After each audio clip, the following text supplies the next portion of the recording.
Ya dukomerejeho cyane ku gice cyacu cya kabiri cy'inkuru y'urukundo kuri uyu musore Kevin ndetse n'uyu mukobwa Diane umukobwa wa bosi wa Kevin ndetse inkuru yacu y'urukundo turayikomereza aho nyuma y'iyo nama yitunguranye Kevin ntigeze yongera gutuza yari yicaye ku ntebe ye amaso ye ku mashini ari ku bitekerezo biri kure cyane ayirimo yibaza uti ese nkora iki ndamureka cyangwa nkemera ibyago yibaza byinshi cyane ubu yavugaga ndamureka yari uwo mukobwa Diane yari yabengutse ndetse ku munsi w'ejo ku rundi ruhande Diane we yasaga n'utagira ubwoba na gato ndetse ubona ko nyine umukobwa wa boss ibyo ntacyo bimubwiye ibyo kuza umubwira uti papa yaravuze uti muri company nta murugomba kuzana amarangamutima ibyo byagaragaraga ko nyine we ntacyo bimufasheho ku mugoroba abantu benshi bamaze gutaha Diane yohereje message kuri Kevin amwandikira uti ngwino duhurire hanze gato hari ibyo nshaka kukubwira Kevin yabanje gutinya ariko umutima uramunanira kubera ko nyine aha ni hahandi nyine bya bidi bikuri mu mutima ubu ushobora kutabirwanya ngo bikunde ndetse bibe byanakorohera cyane uyu musore wacu yasohotse bucece atareba hirya no hino bahuriye inyuma y'inyubako ya company ndetse Diane aramwitegereza aramubaza ufite ubwoba kubera data sibyo ni gutyo yarimo abaza Kevin nawe arangije araceceka gato arangije aravuga uti yego kuko nshobora gutakaza akazi kanjye kandi sinifuza kugushyira mu kibazo Diane aramusekera ndetse ubona ko Diana musekera gahoro gahoro amwenyura nawe urabyumva cyane yanse ko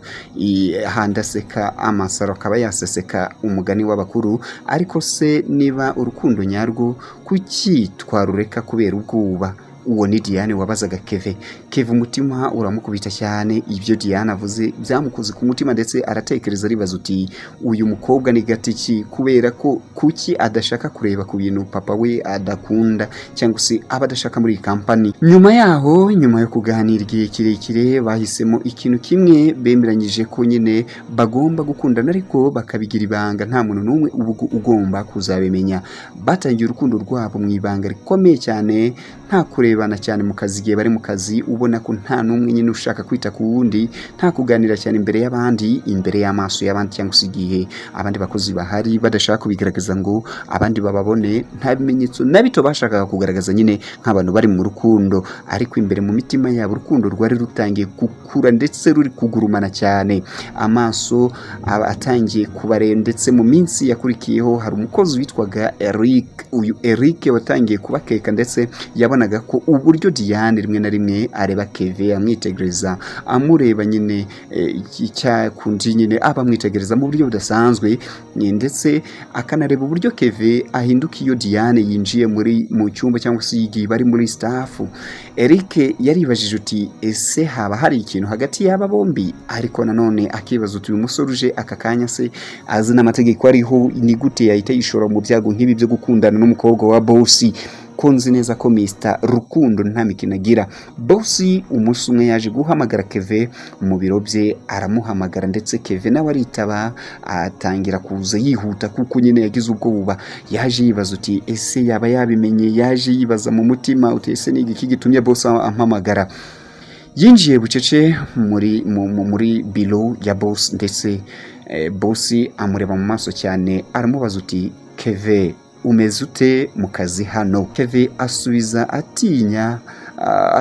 nyine nk'umusore watinye cyane aravuga uti ni neza ameze neza sa boss arakomeza aramubwira uti ndakubona nk'umusore ufite ejo hazaza ufite imbere heza ariko hano dufite amategeko tugenderaho dufite byinshi nyine tugomba gukurikiza Kevin umutima urushaho gutera cyane boss aravuga uti niba hari ikintu cyose cyabangamira akazi cyane cyane amarangamutima sinzabyihanganira Kevin yumvise ayo magambo nkaho ari ubutumwa bumwerekeyeho umutima urushaho kumuri ku mugoroba w'uwo munsi Diane yaje kumureba nk'ibisanzwe nk'abana bari mu rukundo Kevin aramubwira uti ntitugomba gutinya ndashaka ko urukundo rwacu rukomera ariko Kevin we ntiyari akimeze neza gusa nubwo Diane yamubwiye uti ashaka urukundo rwabo rukomera yari amaze kubona ko ibintu bishobora kumera nabi ndetse ibintu bigashobora kuba byahindura isura muri ako kanya babonye Eric ababaye hafi ndetse abitegereza wa Eric wa mukozi wundi ukora muri company yabarebaga mu maso asa n'ufite ibyo amaze kumenya cyangwa se ari kubakeka agace kacu nkuru y'urukundo